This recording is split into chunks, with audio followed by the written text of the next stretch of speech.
Olá, sejam bem-vindos à nossa videoaula de Física. Meu nome é Leonardo Moraes, sou aluno do Instituto Federal de Ciência e Tecnologia de Minas Gerais, em Ouro Preto. Bom, hoje a gente vai responder algumas das perguntas que o professor Gustavo nos fez. Sendo a primeira delas, por que os alimentos cozinham mais rápido dentro da panela de pressão? Bom, a panela de pressão funciona aumentando a pressão interna. Isso faz com que quando um líquido está cozinhando o alimento, ele começa a criar vapor quando está fervendo, quando ele entra em estado de ebulição. E esse vapor aumenta a pressão interna da panela, porque a tampa veda a saída do vapor. Então, o ponto de ebulição do líquido aumenta, fazendo com que ele passe a ferver a 120 graus Celsius ao invés de 100 graus Celsius. Por isso os alimentos cozinham mais rápido dentro da panela de pressão. Olá, meu nome é Samuel Miranda e sou aluno do Instituto Federal de Ciência e Tecnologia de Minas Gerais, em Ouro Preto. E irei responder a segunda pergunta que o professor Gustavo nos fez. A pergunta é: por que os alimentos levam mais tempo para cozinhar em regiões mais altas do planeta, como picos ou montanhas?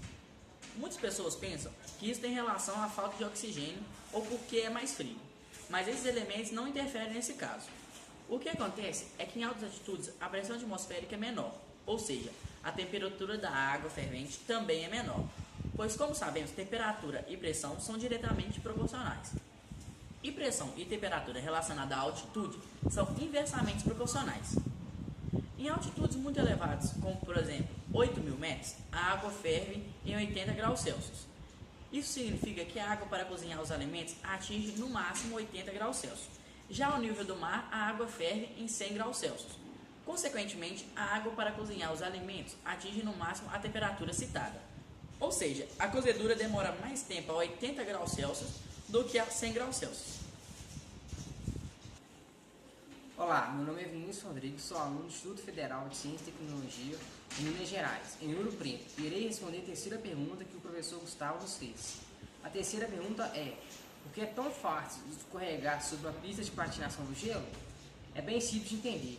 A lâmina do patins é muito fina e exerce uma grande pressão sobre o gelo, fazendo com que o mesmo derreta a uma temperatura menor que a sua temperatura de fusão, devido a maior pressão.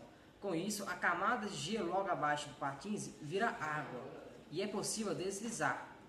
Cessada a pressão, o gelo volta a congelar novamente.